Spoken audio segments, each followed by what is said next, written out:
Vamos lá? Bom dia, pessoal, tudo bom? Dando seguimento ao conteúdo, tá? Conteúdo de vocês. O Colégio C, em relação a frase, oração em período, né? Que foi a introdução, frase, oração em período. E tem um segmento também em relação à oração, no que diz respeito aos termos essenciais dela. Tá? A oração é toda frase que tem que ter pelo menos um verbo, né? Vocês viram no vídeo passado. Se tiver dois verbos, são duas orações na mesma frase. Tendo só um verbo, uma oração, período simples, vocês lembram, né? Se tiver dois verbos ou mais orações na frase, período composto. Então aqui é a análise sintática da oração. São dois termos essenciais, fundamentais, do qual fazem parte da frase, tá? São os termos essenciais da oração. Dois deles, importantes, tá? Porque existem outros elementos que aparecem, adjunta nominal, complemento nominal, a gente vê isso em outra ocasião, tá bom? Então, por enquanto, nós temos o sujeito, toda frase contém um sujeito, ou ele está oculto, escondido, ou simplesmente não existe, ou ele é indeterminado. Então, a gente vai por partes, tá bom? Eu coloquei praticamente uma síntese de todos os sujeitos. A gente vai começar por eles, porque é sujeito e predicado. Só que primeiro vamos ver os tipos, né? Os tipos de sujeito, tá bom? O que é exatamente um sujeito na frase? Todo elemento, tá bom? Do qual se diz alguma coisa a respeito dele, em outras palavras, é o elemento a respeito do qual se declara alguma coisa. Tudo que é dito a respeito de um sujeito, ele estando na frase ou não, tudo que é dito a respeito dele é o termo sujeito. E aquilo que é declarado, tá bom? A respeito dele, se torna predicado, tá certo? Sujeito é o elemento, aquela parte da frase do qual se declara alguma coisa é dita a respeito dele aqui. E se for a declaração feita, né, um complemento de alguma coisa em relação a ele, se chama predicado. A estrutura da oração, o sujeito, verbo, predicado, tá bom? E o verbo vai identificar se é a primeira pessoa, segunda ou terceira. Vamos ver direto no conteúdo que fica mais simples de você identificar. Nas orações em que figura o sujeito, né, do qual ele aparece, geralmente o verbo, através do verbo, fica fácil saber quem é o sujeito. A gente vai ver já. Geralmente esse verbo, ele concorda com ele. Ele quem? O sujeito. Esse verbo na frase vai concordar com ele em pessoa e número. Pessoa é primeira, segunda e terceira. Primeira pessoa eu, segunda pessoa tu, você. E se for terceiro singular, tá bom? Ele ou ela. Se for do plural, eles ou elas. E número é quando é singular e plural, tá bom? Vai concordar. Esse verbo pode aparecer indicando quem é a pessoa da frase e vai indicar se é uma ou mais pessoas. O número é singular e plural, tá bom? Então, vem aqui, por exemplo, coloquei uma que é no singular e a outra no plural, certo? Quem é o sujeito da frase? Você observa, a primeira coisa para identificar o verbo de uma frase, o sujeito de uma frase, você pergunta para o verbo. Você localiza o verbo primeiro, é a melhor dica que existe, porque senão você vai chutar quem é o sujeito. Já aconteceu em concursos e até no Enem, colocaram uma frase do hino nacional. Ouviram do Ipiranga as margens plácidas de um povo heróico, brado retumbante. Quem é o sujeito? Você, sem saber dessa dica, de fazer a pergunta para o verbo, você vai chutar. Você vai dizer que é o brado retumbante o sujeito, vai dizer que é Ipiranga, vai dizer que é as margens plácidas. Não é para chutar quem é o sujeito, tá bom? Você localiza o verbo da oração, da frase, da oração do período simples ou do período composto, faz a pergunta para ele. Ali o que sobrar é sujeito. E aqui, quem é, ou o que, no caso, né, o que, apresentava uma história simples. Olha o que foi que sobrou da minha pergunta. Sujeito. E aqui, localizamos, ó. Sujeito da frase. Por enquanto não é para classificar ele não. Estou só mostrando como é que se acha o sujeito, tá bom? Quem é que apresentava uma história simples? Este romance. Tudo isso aqui é o sujeito. Esse aqui é o núcleo do sujeito. É a palavra mais importante. Já que só tem um, vai ser simples. A gente vai ver já. Aí vem aqui, quem é o verbo da oração? Tem um verbo, né? Uma frase, uma oração. Faziam. Está aqui, ó. Localizei outro verbo. Quem é, já que aqui são pessoas, né? Quem é que faziam ensaios de madrugada? Os músicos, sujeito. Vem aqui, ó. Beleza até aí? Localizar o sujeito e fazer a pergunta para o verbo, de qualquer frase ou oração, certo? Como é que ele se classifica, esses sujeitos? Tem um determinado. Quando é que ele é determinado? Ele pode ser identificado na oração. Ele está na minha cara. Eu pergunto para o verbo e ele pode estar expresso, aparece lá. Ou ele fica subentendido. né, que fica oculto, a gente vai ver também, já. Ele pode estar na frase ou não estar, mas esse sujeito existe. Então há dois tipos assim básicos, iniciando, né, esse tipo de essa classificação do determinado. É o simples, quando apresenta só o núcleo, como eu fiz ali na palavra romance, e aqui músicos, o núcleo, ou os músicos, o núcleo é músicos, tá bom? Só para reforçar ali. Quando é que ele é simples, apresenta só o núcleo, tá bom? A palavra mais importante da estrutura do sujeito. Vem aqui, primeira dica para localizar qual é, pergunta para o verbo. O que é que foi um ato de heroísmo? O que é que foi um ato de heroísmo? Sua atitude, está aqui o sujeito, sua atitude. Um núcleo apenas. Sujeito simples, ele é determinado, que aparece na frase e é simples, porque só tem um. Um núcleo com um sujeito, tá bom? 2, determinado composto, ele também está na frase. Só que ele é mais de um sujeito. Ele apresenta 2 ou mais núcleos, quer dizer, 2 ou mais sujeitos. 2 ou mais essências importantes dentro do sujeito. Aqui eu tenho o anfitrião, está vendo aqui um, e, que me dá a dica de que realmente é mais de um, né? O anfitrião e os convidados. Para tirar a dúvida, faz a pergunta para quem? O verbo. Está aqui o verbo. Foram. Quem é que foi à festa ontem, né? Quem é que foram? Quem foi à festa ontem? O anfitrião e os convidados. Sujeito, determinado, composto. São 2 tipos. Ok? Vamos dar seguimento falando do determinado oculto, elíptico. Ok, pessoal? Sujeito elíptico ou oculto, certo? Como dito agora, alguns segundinhos atrás. Elíptico é um termo mais formal, tá bom? Se aparecer no Enem, concurso, que você for fazer, elíptico significa oculto, escondido, mas que pode ser identificado. Esse aqui é um termo tradicional, tá? É usado ainda por ser tradicional. E fica fácil você identificar, né? Que o sujeito é oculto. Quer dizer, ele não está na frase, na minha visão, mas através do verbo, tá bom? Ou por uma desinência verbal, você localiza ele mentalmente. Você olha para o verbo e fica sabendo quem é esse sujeito, mesmo que ele não esteja escrito lá. Por isso que é oculto ou elíptico. Ele não aparece expresso. Ele não aparece expresso aonde? Na oração, naquela frase que contém um verbo, certo?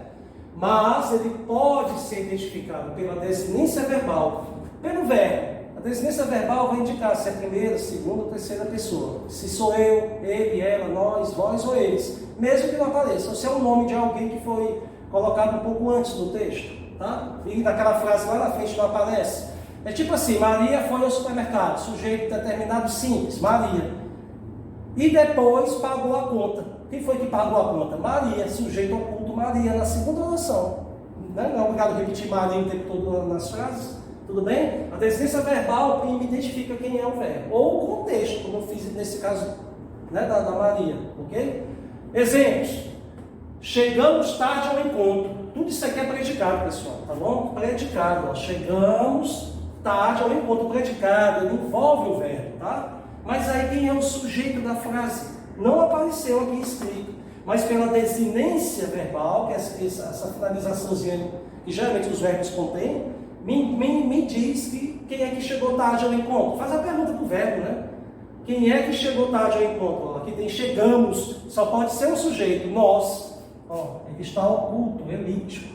Então, se você for escrever na avaliação, marcar uma questão, né, questão objetiva, no caso, de marcar B, C, D ou E, você marcaria letra C ou letra E, nós, se aparecer lá, tá? Porque há pegadinhas, eles vão perguntar, é simples, é composto, é determinado oculto, é indeterminado? E aqui ele é determinado, elíptico, oculto. Nós chegamos tarde ao encontro. A frase está só assim, mas pelo verbo, quando eu faço a pergunta para o verbo, eu descubro na hora que é nós. Que somos nós que chegamos, tá? Aqui é a outra, ó. Isso aqui tudo é predicado também, isso é predicado. Onde ficarás hospedado naquela casa? Aqui não aparece o sujeito na frase, mas dá para saber que é tu, porque aqui tem ficarás. Tá? Saberás, beberás, sorrirás. Se tiver dessa maneira, é o tu. Ou em alguns casos, você. Certo? Sujeito elíptico ou oculto, tu. Né? Você marca uma questão identificando ou escreve. Isso aqui é um verbo. Eu faço a pergunta para ele e fica fácil saber se ele aparece na frase, é só um. Se é simples, se aparece 2 ou mais, se é composto. Se ele não aparece, mas é oculto e eu tenho como saber quem é, fazendo a pergunta para o verbo. E aqui o rapaz, ao caso, você aparece também. Depende do que está sublinhado na frase.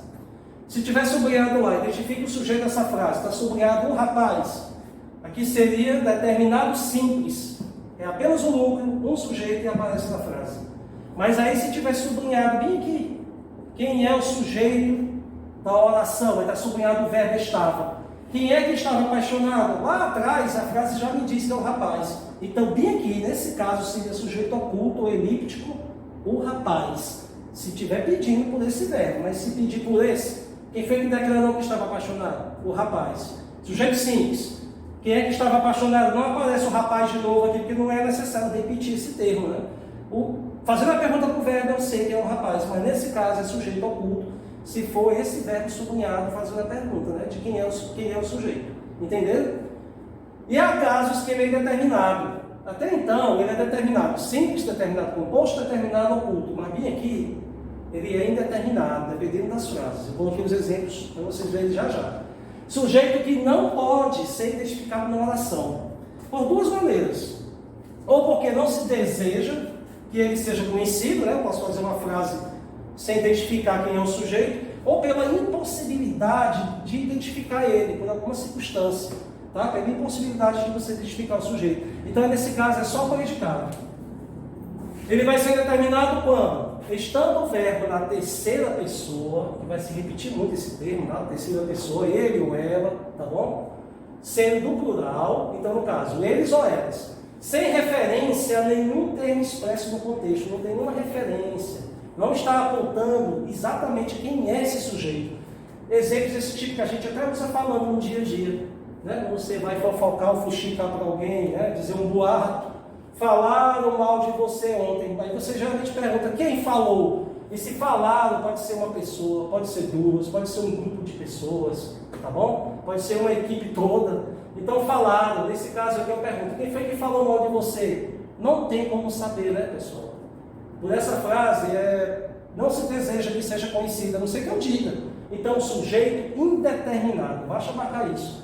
Aqui tem verbo com predicado, tudo junto. Um predicado incluindo o verbo. E o sujeito é indeterminado, a frase não me diz quem foi que falou mal. E outro caso, roubaram meu caderno na sala, fica impossibilitado de eu saber quem foi. Na prática, né, você chega na sala, roubaram meu caderno. Você fala roubaram como se fosse eles. Não tem como saber, pode ter sido uma pessoa, um rapaz, uma moça, duas pessoas. Tudo bem? Sujeito indeterminado, nesses casos aqui, ou assim, vai-se à cidade todo dia. Quem é que está indo para a cidade? Eu faço a pergunta com o verbo para saber quem é o sujeito. Não aparece se é simples, não aparece se é composto, não está oculto, ele é indeterminado. Entenderam até aí? Vai-se à cidade, quem vai? Ninguém sabe. Bem aqui, necessita-se de um pintor. Quem é que está necessitando? A frase está dizendo? Não, você faz a pergunta, quem é que necessita de um pintor? Então, sujeito indeterminado. Bacana? Quinto, oração sem sujeito, porque tem esse aí também, tá? Só preencher o nosso saquinho. A gramática tem muitas ramificações e regras, né? Mas nesses casos assim não tem nem exceção, pelo menos isso. Oração sem sujeito não é aquele que é indeterminado, é quando aparece de três maneiras.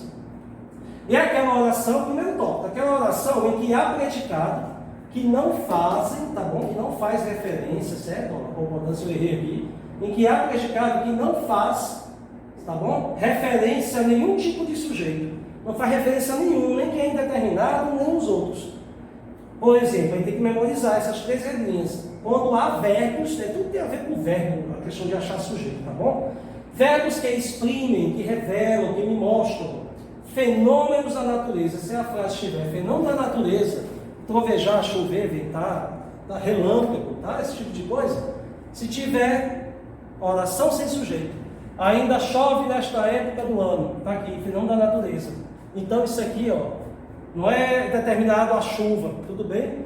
É oração sem sujeito. Apareceu o fenômeno da natureza, chover, ventar, oração sem sujeito, certo? Quer dizer, isso aqui tudo, os dois são predicados só. E a oração dos dois é sem sujeito. Observação, que é pegadinha em prova, quando você não lê direito a frase, não interpreta.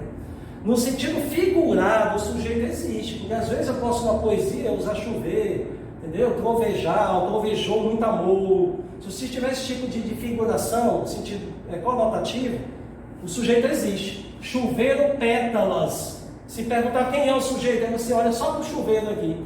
Aí você bota oração sem sujeito porque é fenômeno da natureza. Não. Na vida real não se chove pétala do céu. Isso aqui é uma frase poética, literária. Nesse caso aqui, ó, não é oração sem sujeito, não.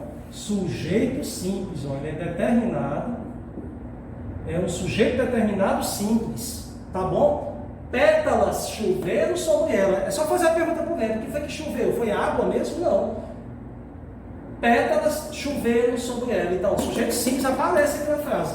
É só quando chover, indica chuva mesmo, real. E no caso de ventar, seja um vento mesmo. Aí é oração sem sujeito, mas se não for, se for figurado, o sujeito está na frase, tá bom? Letra B. O outro caso de oração sem sujeito. Em verbos fazer ou estar. E você pode até memorizar os três juntos, tá? Fazer, estar e o verbo ser. Ou uma sequência que você decode melhor. Verbo ser, fazer, estar, estando na terceira pessoa do singular. Nesse caso aqui, indicando tempo ou clima, tá? Ontem fez um dia quente. Tudo isso aqui é predicado. Faz muito calor hoje, só predicado. Está tarde agora, só predicado. Tá aqui o verbo fazer, ó. Fez, faz, e aqui o verbo estar. Apareceu fazer, ser, estar, indicando tempo, sendo na terceira pessoa, lógico, oração sem sujeito. E a terceira aqui, que ele dá uma sequência, o verbo ser, né? Que tem a ver com os outros. Mas nesse caso especificamente, indicando data, hora ou distância. Tá bom? Distância, certo? O verbo ser. Hoje é dia 3 de maio. Não é sujeito indeterminado, não é oração, não é determinado simples ou composto oculto. Ele faz parte de oração sem sujeito. Indicou tempo. O verbo ser indicando tempo. Já são quase 10 horas. Hoje é dia 3 de maio. Ou indicando a questão da distância, tá? Daqui para casa são 12 quilômetros. Tem que memorizar. Fazer, estar e ser, indicando tempo, né? Data, hora, indicando distância. Verbo ser, fazer, estar, oração sem sujeito. E finalizando, coloquei aqui para cá nesse tópico, tá bom? O verbo haver na terceira pessoa do singular. Terceira regra básica, né? Aliás, a quarta, tá bom? Indicando existir. Se for haver mesmo no sentido habitual, o sujeito vai estar lá. Mas se puder ser substituído por existir, ele é oração sem sujeito. Aqui o sujeito não é muita vida. Muita vida humana há em perigo. Não tem nem sentido, né? Muita vida humana há em perigo. Existe muita vida humana em perigo. Se esse haver em qualquer escrita ou manifestação dele puder substituir por existir, oração sem sujeito. Por isso que tem que memorizar. Todos esses aí que eu coloquei, esses três últimos e esse aqui. Houve muitas faltas no jogo. Existiram muitas faltas no jogo. Existiram dias que eu não te via, houve dias que eu não te via, porque pode ser também tempo decorrido. Esse negócio do tempo envolve tudo, o verbo ser, fazer, estar e o haver, incluindo a questão de tempo, hora, data, distância, e a palavra existir, substituída por eles, tudo é oração sem sujeito. Então você procura ver a melhor maneira de memorizar isso. Verbo ser, fazer e estar, e o verbo haver. Só que nesse caso memoriza que só se eu puder botar existir no lugar dele. Se eu puder fazer isso, é oração sem sujeito. Esses são os tipos de sujeito, ok? A gente vê predicado depois.